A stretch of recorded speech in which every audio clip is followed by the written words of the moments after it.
Viva One, di ba? So, eto, mukhang sina Heart and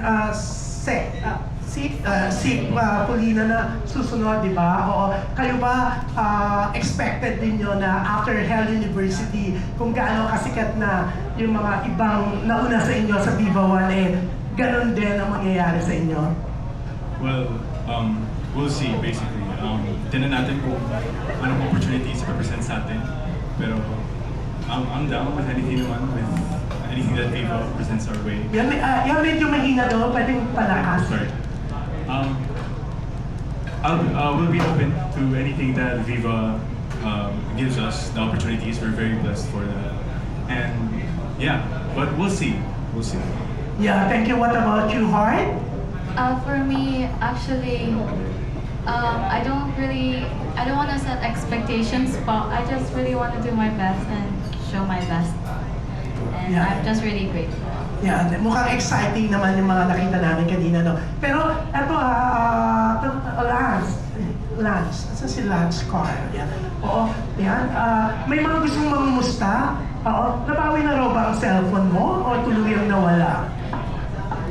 Nasa ano na po siya ngayon, yung update ng cellphone ko nasa Shenzhen, Guangdong, China na po siya ngayon. Pero nag-one stop muna siya sa Green Hills bago pumunta ng China. Sa tracker po. Ikaw ba nakapunta na ng China? O natalbugan ka ng cellphone mo? Nawala pa yung cellphone ko dun sa Guangdong, China po. Pero yung nasa Green Hills siya, na-trace siya? Yes po, yung unang-una po talaga nasa Green Hills na siya. Pero, I mean, sino ba namang aamin na, di ba? Kung isa-isa yung mga cellphone stores doon. So, binaliwala ko na lang. Just bought a new one. And then, nung nakita ko na yung bagong location niya, sa China na po siya ngayon. Pero sabi mo, binaliwala mo. Ibig sabihin, wala kang dapat ipag-worry, walang something doon sa cellphone. Wala po. Wala. Pero di ba si Marco Gallo, nag-offer siya ng 20,000 yeah, pesos. 20,000. Sabi ko nga sa kanya, ano pinagsasabi mo? Wala akong 20,000 na lang eh. Tapos magpapareward ka ng 20,000. Kala ko si Marco magbibigay ng 20. Hindi ako po ate. Ikaw? Oo, kasi sasabihin ko sana sa'yo, kunin mo na lang yung 20 kay Marco, di ba? Oo. Pero eto, last question na ha. Kasi interesado sila Jojo Gabinete, yung mga iba dito sa table namin. Kay Jack Abellana. Jack, relatives mo ba sila Ray PJ Abellana? Yes po. Ano kamo? Yung dad ko po, which is si Jojo Abellana. Si Jojo! Okay. Oo. So, ilang taong ka na raw, Jack? Sorry? How old are you? 19 years old po. 19. Yes. Oo. Bongga. Okay na namin dad mo, ma-PR siya. Bongga. Yes. Pero, yun nga, so dad mo pala si Jojo Abellana. Pero, yun nga, alam mo bang napapansin ka nila? Kasi, look-alike ka ng supermodel na si Leo Rabago. I don't know kung kilala mo siya, but if you will Google, parang may hawig kayo, no? Lalo na pangahit. Oo. Diba? Mukhang ano ka raw mukhang model din daw ang dating mo. Kala nga nila, baka screen name lang yung Abellana, baka anak ka ni Leo, kamag-anak. Pero yun, pwede ka rin maging supermodel. Thank Ang you so hindi much. ng dating mo. Thank you po. Thank you so much. Pero yan, at least anak ka ni Jojo. Magaling ka rin kumanta?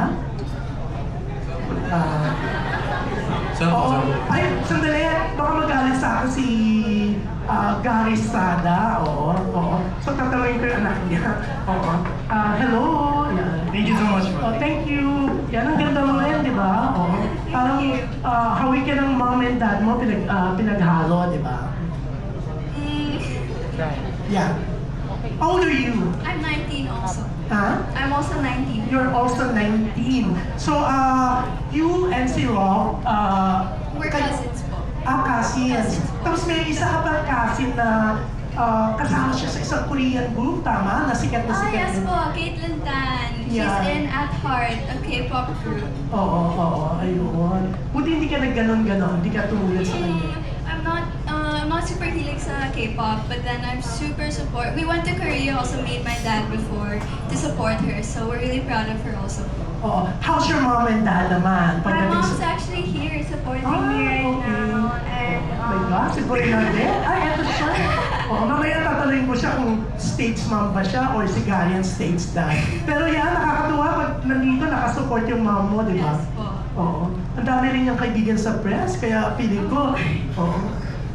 Okay. Paano mo na-convince ang mom and dad mo na mag-artista? Lalo na dad mo. Siyempre, ang dad mo, nung binata siya, my gosh, ang daming iba't ibang nakarelasyon din, di ba? Oo. Hindi mo siya mahigpit? Oo. No naman po, they're strict, but in other ways. I think they were actually the ones that pushed me to go into acting and show business because they saw how much it did for them, how much their career boomed. So they also want that for me, and also for my older sister, who's also going into show business. Yeah, pero syempre good luck sa inyong lahat, no? Lalo Yes, sa po. Hell University. Yan. Syempre, Thank you so much, Julani. And also, we'd like to mention na yung attorney Gabby is also in another Viva One show. Naaabangan nyo ang My Husband is a Mafia Boss. Also on Viva One. Alright, ang susunod na magtatanong. From Manila Bulletin, we have Bobby Requintina. Hello, magandang hapon po. Hi, Phoebe.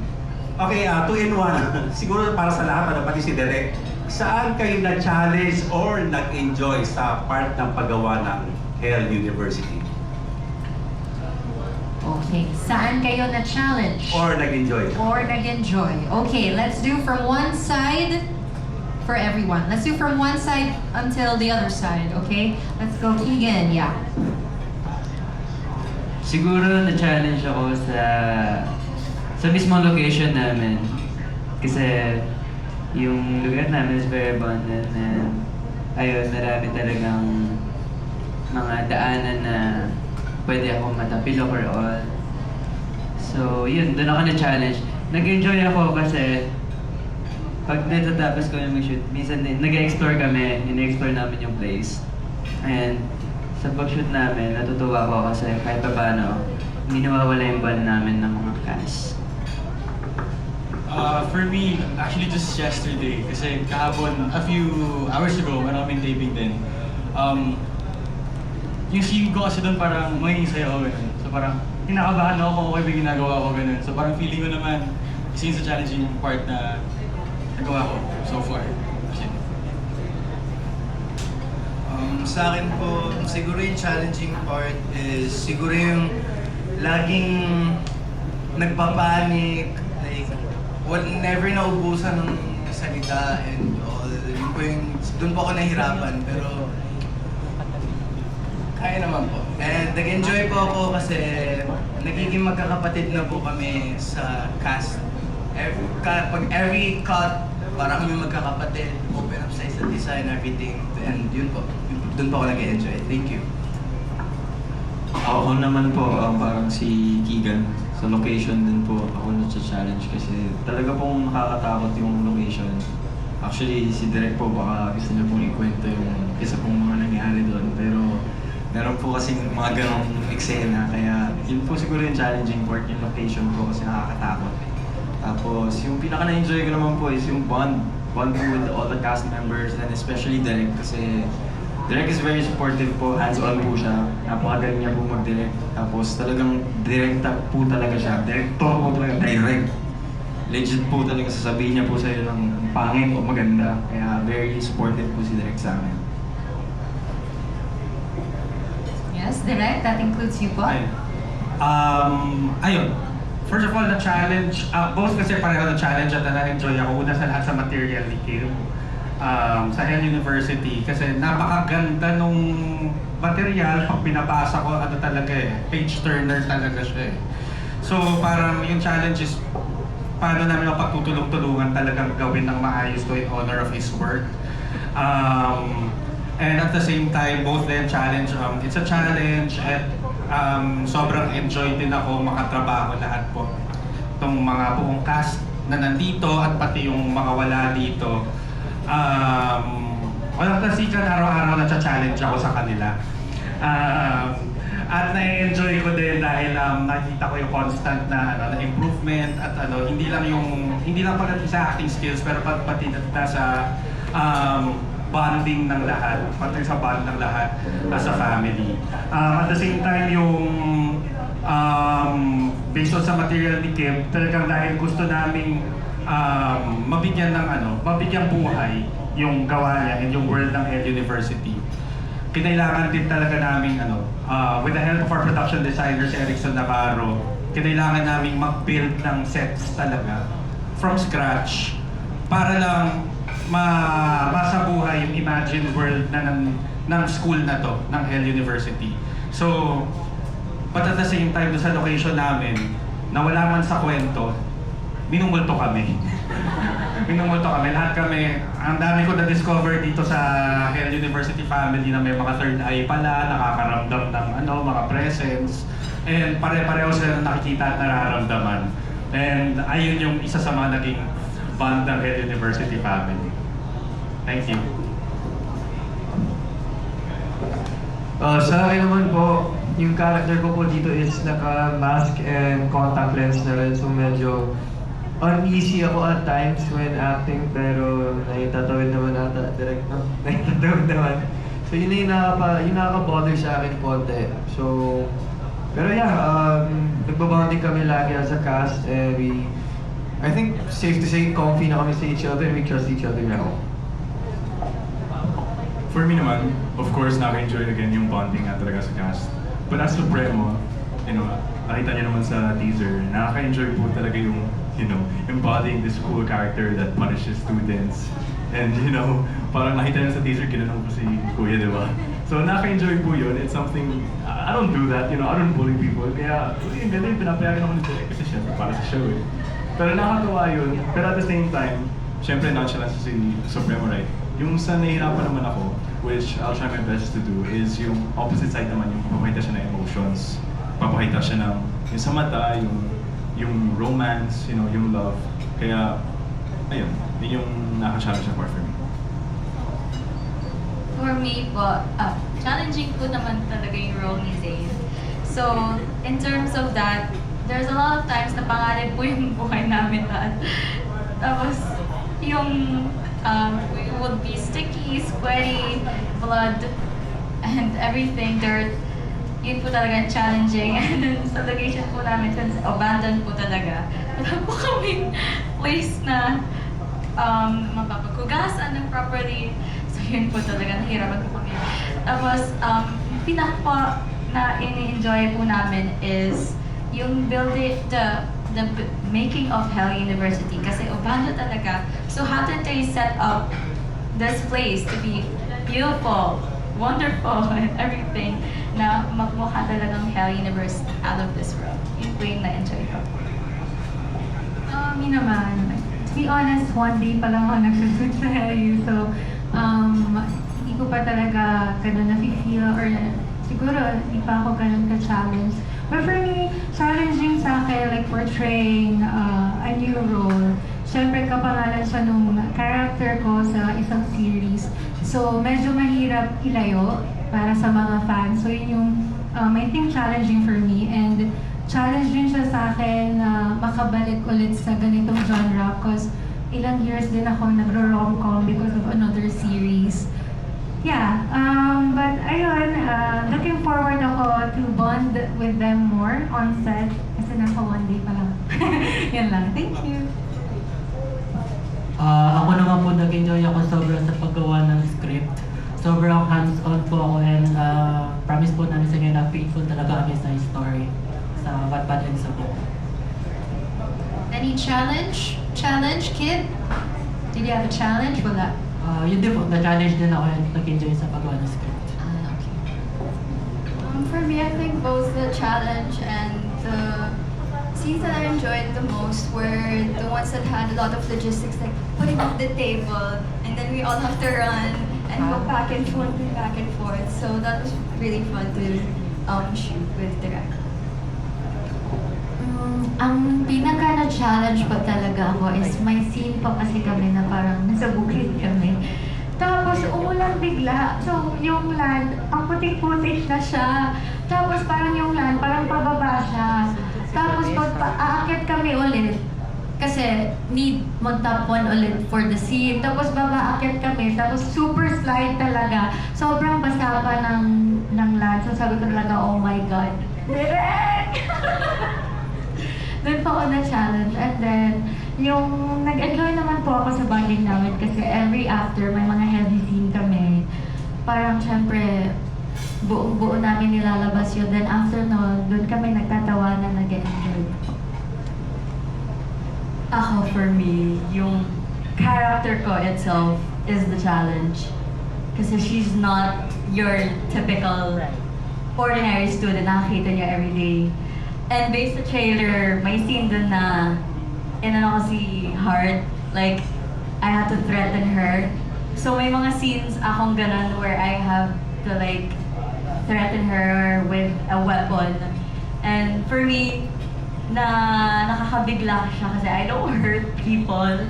And my character is someone who's like that. So it's a very big challenge, but I'm very grateful to Direk kasi siya ang nakakalabas ng ganun na kind of character na kaya ko pala siyang gawin. And siguro yung na-enjoy ko is, of course, like what they've all said, yung bonding namin as a cast. Actually, #1 bonding talaga namin, alam nila to, group order. Group order, as in, lagi kaming every set, every shoot, kapag like, inaabot kami hanggang madaling araw, guys, group order tayo, mag-matcha coffee tayo. So, like, yun talaga #1 bonding. Yun talaga nag-start actually sa lahat. So, yeah. Yan.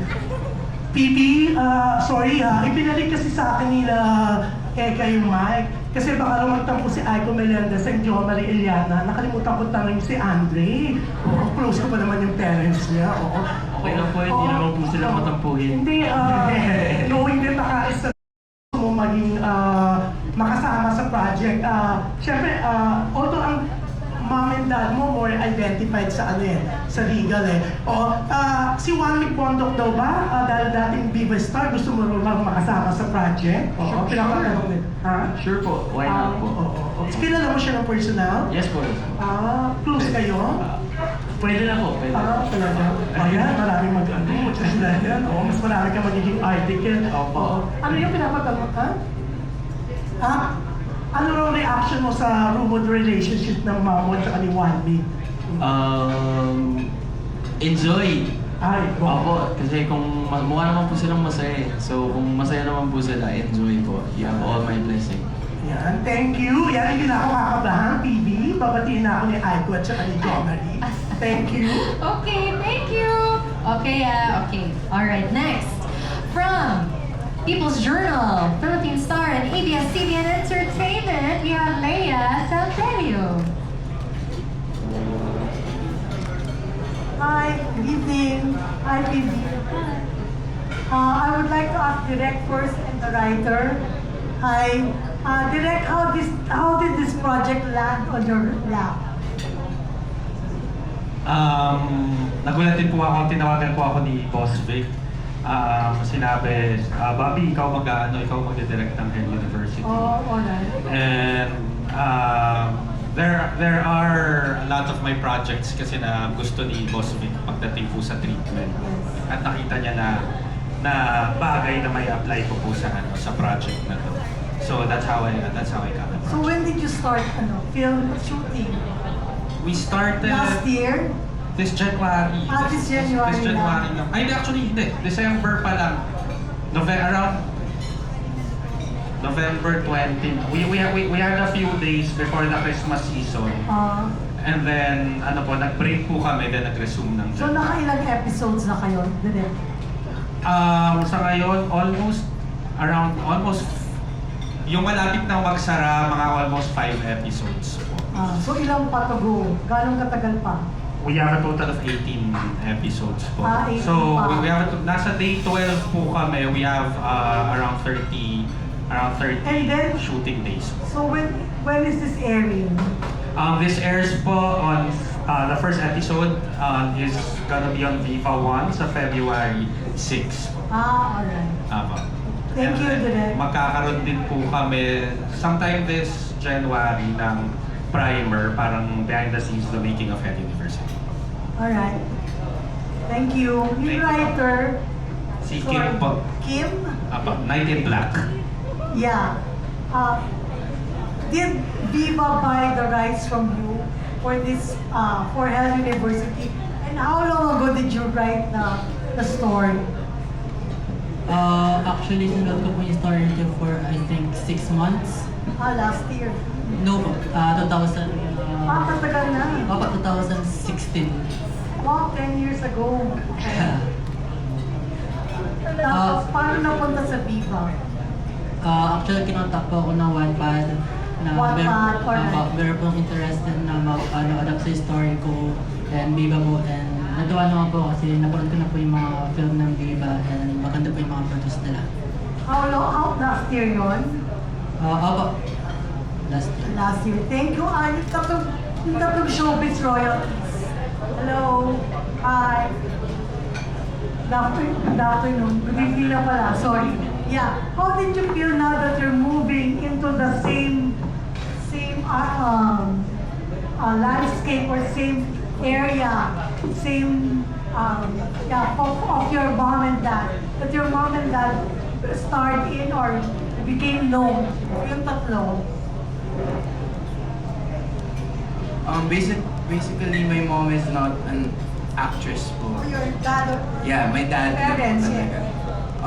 Based on that naman po, si Daddy, really supportive naman po siya sa ginagawa ko ngayon. Pag may tinatanong ako sa kanya, tinuturuan niya rin po. Okay, nandiyan rin po si Tito Ray PJ Adeliana, para sumuporta po sa akin. Especially si Ate Carla din po minsan tumatawag sa akin or mag-chat sa akin for kami kinakamusta yung work ko and everything. So yeah, thank you so much. Alright.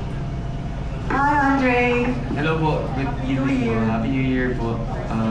How do I feel po as a royalty po? Is that po the question? Yes, that they're now moving into the same area, realm that your dad became known. Dad and mom. Ako po, I feel very blessed and in a way po, I feel pressured kasi they're from the same industry and I feel like I'm gonna get judged by my actions na hindi, kung hindi dikit sa kanila or whatever na parang hindi man comparable. I feel like it's pressuring na baka mamaya it may come out na hindi ako as good as them or hindi ako parang ano to? Ano pa talaga to? Ampun ba to? Yung ganun po. So may ganung feeling po. Ampun talaga. Opo. Yes po. Thank you. Yes. I think for me, it's big shoes to fill po. I also feel very pressured, but also very honored and grateful that I have this role already. It's unbelievable because I also didn't expect na papasok ako sa showbiz. You're the third generation, not your family. Third generation Yes. po. Yes po. So it's really big shoes to fill. I feel tremendous amount of pressure, but pressure that I'm challenged and I want to make them proud of me. I really want them to be proud of me in anything that I do, showbiz, school, everything else. Thank you. All right, good luck. Thank you. Okay, thank you so much. Okay, next up, we just had a little switcheroo. Let's hear first from Aster Amoyo from TikTok, People's Journal at PSN. Sali pala ako dito. Anyway, sa lahat muna, congratulations for this new project. Doon muna sa dalawang leads natin, kay Hart at kay Zeki. Kanina natatakal yung pressure. Kasi kayo ang pinaka-center characters of this series. So how does it feel now? At saka may pressure ba sa inyong dalawa? Until now po, there's still a lot of pressure, but I'm thankful for the pressure because it's what pushes us po. Yeah, there's still pressure, definitely, but I'm thankful for it. Same po. Thank you. Si Hart. Of course, I still feel pressure until today. I feel pressure now even. Just like what Zeke said po. We're thankful for the pressure because it pushes us to do well. Follow up lang sa inyong dalawa. Kasi, yung mga ginagawang love teams, nagiging sila. Or nagkakaroon ng special, what you might call that, friendship sa kanilang balikan. In your case, sa inyong dalawa, ano ang nakikita nyo sa isa't isa? Definitely not po. Heart here has a boyfriend. Oh, labinong naman His name is Ray J. She has a partner, and I 100% respect that. Pero we're cool. We're friends. How about you? How about you, Seki? Are you taken? I'm single. Okay. I choose to focus on work. Alright. Thanks for being honest. Seki muna, yung writer muna. Ano ang naging inspirasyon mo para mabuo mo itong Hell University? Yung special pa talaga dito yung napanood ko na The Purge movie. Actually, pinanood po namin yun sa school. Tapos after po na magkaroon kami ng mga biroan ng mga friends ko na what if magkaroon ng purge sa school, saan kami magtatago. Parang doon po talaga umikot yung inspiration ko. Anong pakiramdam mo ngayon na nakikita mo na nabibigyan na ng totoong buhay yung mga characters na binuo mo? Actually, it still feels surreal po. Actually, di pa rin po makapaniwala na andito kami lahat. Hindi ako makapaniwala na yung mga character na sa imagination ko lang dati, totoo na. But I'm proud of them and alam ko na magalang pa ng talaga ng yung roles. Thank you. And of course, kay Direk. Direk, congratulations. So happy for you. Thank you, Tita Astor. How does it feel also? I think if I'm not mistaken, this is the very first series mo sa Viva One. Yes po, Tita. Okay. These are all young people. So, paano mo sila ginide? Paano mo sila, how do you call this? Motivate? Especially na parang ikaw yung tatay-tatayan, syempre, ng project na to. Opo, we had workshops naman po, and ano po, I don't mince words. Real talk palagi po sa kanila. And ayun nga po, masasaktan sila sandali. Pero nakita naman nila after kung sabunin sila, nakita naman po nila na para sa kanila din po kasi yun. Kasi okay na lahat pagkatapos. Pagkatapos silang pagkatapos ng eksena, ayun, tapos na yung eksena, okay, good. Sinasabihan, hindi din naman po ako madamot sa words of encouragement and affirmation sa kanila. Tong generation na po na to, usually gusto nilang marinig kung pangit pang ginagawa nila at the same time kung mabuti silang ginawa, gusto nila marinig yun at pinaparinig ko po sa kanila yun. And I'm proud of each of them po. Thank you. And my last question, kasi alam ko marami pa magtatanong. Siguro kay Zach, kay Andre, and of course si Gabby. Gabby, I'm so happy for you. Nakita kong nanay mo, siya tinaguri akong stage mom. Siyempre, natakal na nga dito because you are, yung mga parents nyo are of course popular personalities before you. So, natanong din kayo about the pressure. Ang itatanong ko lang sa inyong tatlo, sino nag-encourage you? Or kayo ba ito on your own free will na pumasok din sa or sundan ang footsteps ng parents nyo? I think it's collaboration po. Because I didn't make this decision on my own. I had my parents to guide me because they were the ones there first. I will always listen to their advice naman po, and I trust them that this would be the right opportunity for me po. Yeah. Ganda ni Gabby. And of course, Andre! Hello po, Tita. It's nice to see you again. Nice to see you po. I guess ano po,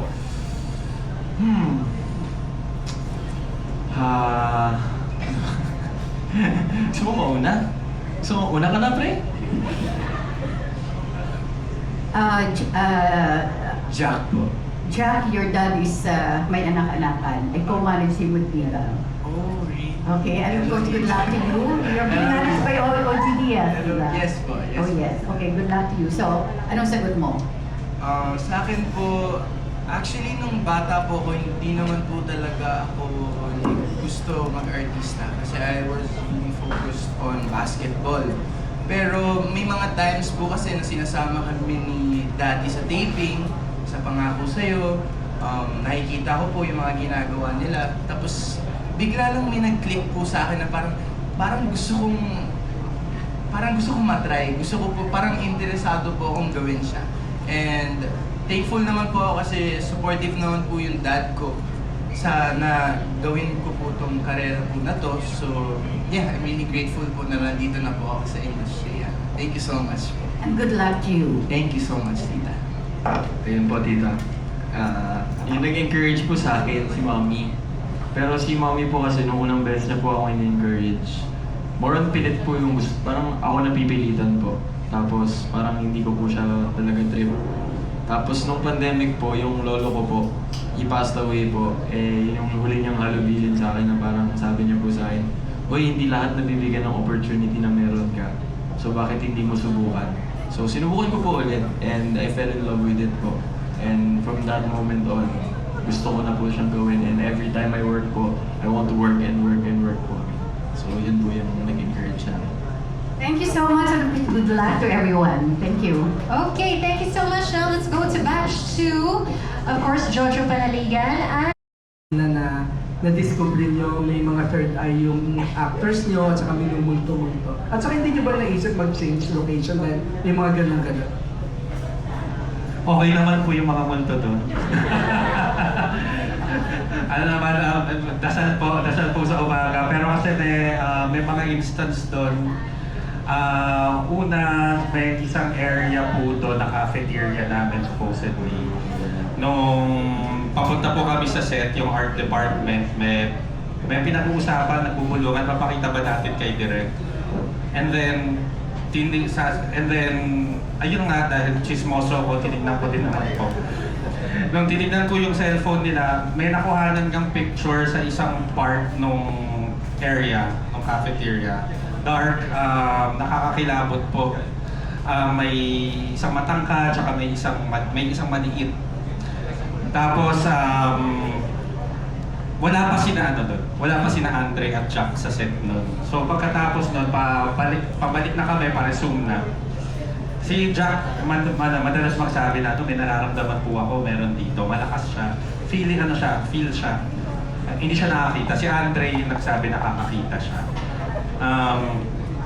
Tinanong ko si Andre, naniniwala ka ba sa multo? Oo, direct nakakita po ako. Sige nga, punta ka dun sa set, tignan mo kung ano meron. Tapos tignan mo kung meron, tignan mo kung meron. Hindi ko sinabi sa kanya. Tapos after a few minutes, pumasok na ako, wala siyang alam. Sumasalubong na, direct meron po. Ano nakita mo? Parang bata po. So yun, without him knowing, nag-match yung description niya. Doon sa cellphone? Doon sa picture, doon sa nasa cellphone. And then after, ayun, sabi ko, Jack, di ba, nakakausap. Minsan may mga ginagawa si Jack para maging maayos ang pagitungo ng mga elements. So sabi ko, pumasok nga kayo doon, Jack. Puntahan niyo. So sila kinausap nila. And then after, may ginawa si Jack. And then after, nandun pa rin naman sila. May mga nangyayari pa rin paminsan on set na hindi namin may paliwanag. Tuloy pa din na doon ang location na syempre. Kasi tuloy pa rin. Thank you. Bonus question lang kay Night in Black. Kanina sinabi mo na hindi ko alam kung happy ka na faithful yung pagkakagawa dun sa pagkakasulat mo. But after 10 years, hindi ba sumagi sa isip mo na i-update yung story or bigyan ng lisensya yung director since medyo malaking panahon na yung lumipas? Actually, collaborative po talaga siya. May suggestion po ako, tapos may suggestion din po sila direct. So, pero pinagsasama rin po namin yan. So, open ka naman Opo, open pa ako. So, yung mga nagbasa nito, maaaring may mapanood na hindi yun. Opo, meron po mga minor changes lang naman. Pero for the effective ng post story, for the better. Para lalo nilang panoodin, di ba? palagi pong available siya para sa amin na kapag kunwari kailangang palitan story-wise or logistically or for logistic purposes. Very open yung lines niya, palagi kami nagko-consult sa kanya po. Ayun. Salamat, Phoebe. Alright, thank you so much. Ngayon naman, pakinggan natin from Pinas, News Central at Remate and Venancio. Tama ba? Remate? Remate. Okay.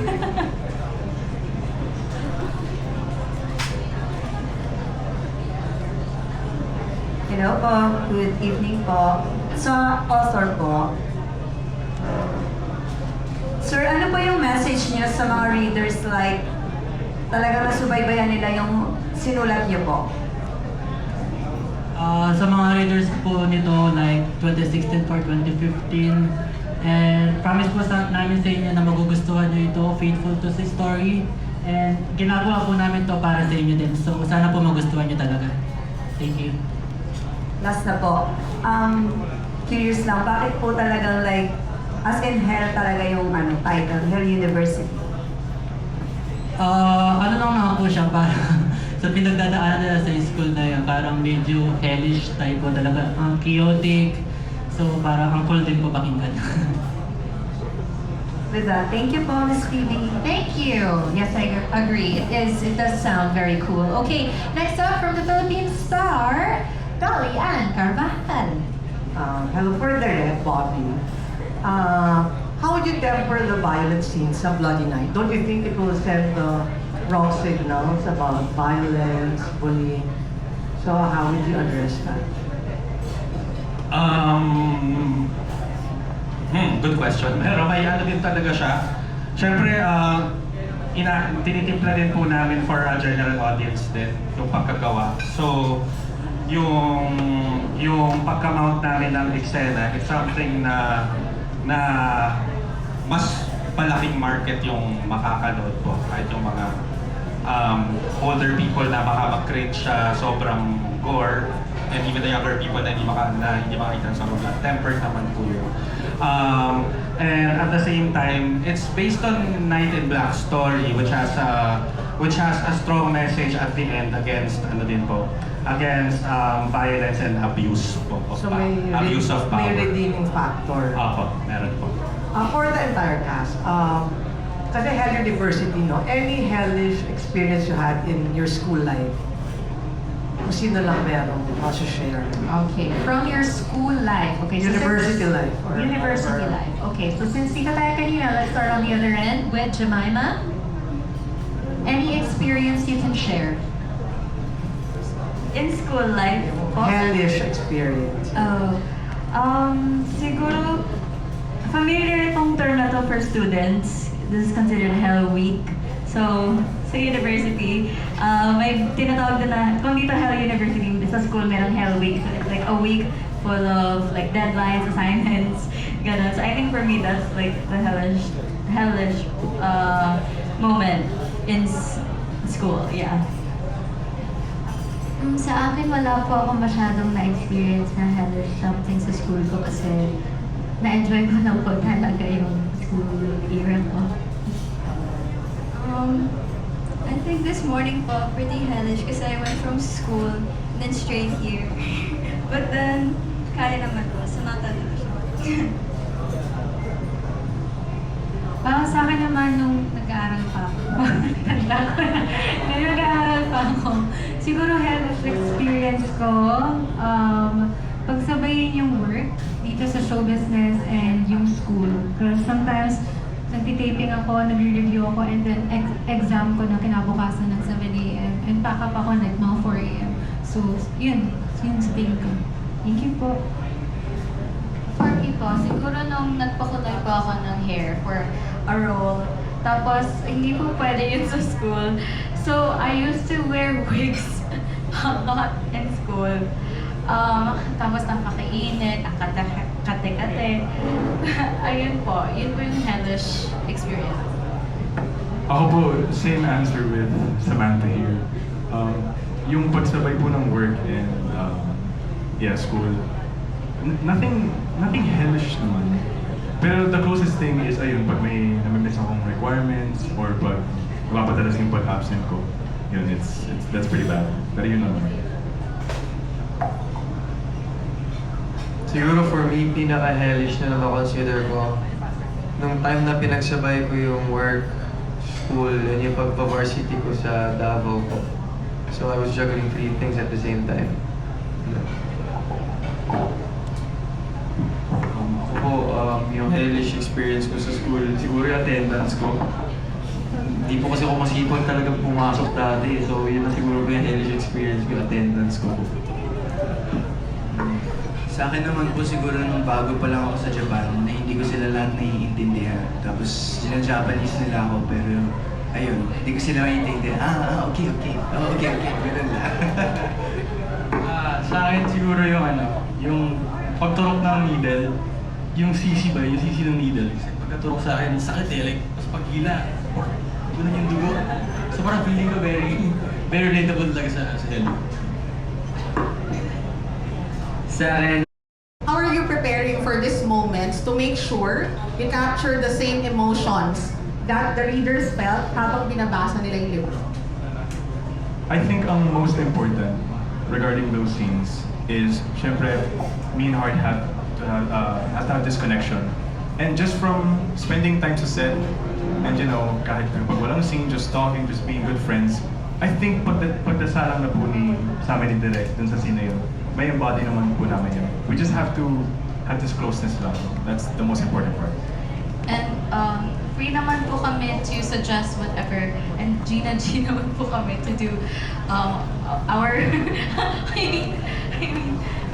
our ideas. Kasi sometimes he comes up with good ideas na it's really good on camera. And we also trust Derek's direction.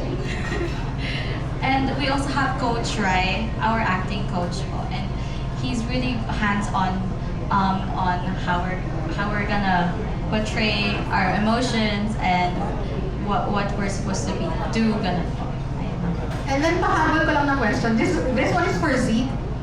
Yung mga readers siguro makakaintindi. Kumakain ba si Zeke ng ampalaya and takot ba siya sa pusa? Si Zeke po, I love cats. Okay. And I love vegetables. But that's Zeke. Okay. Just to confirm. Alright, okay.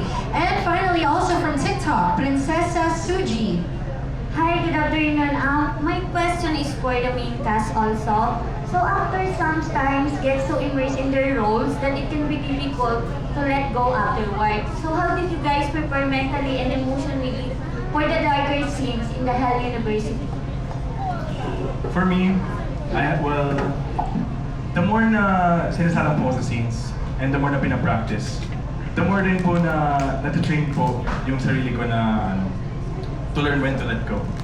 So, yeah, napapansin actually ng prod team din yun. Parang may switch akong ginagawa to go from Z to Ace, and then pag Ace na back to Z. So it's really just practice and yung parang mental techniques basically. For me po, ang suggestion po ng acting coach namin is to really stay in character while you're on set.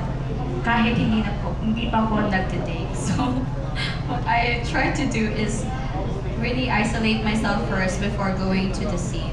And then after the scene, doon ko na po ilalet go yung character and be myself. Yun lang po. I think it's being focused lang and pag game on, and pag when you're not, yun talaga.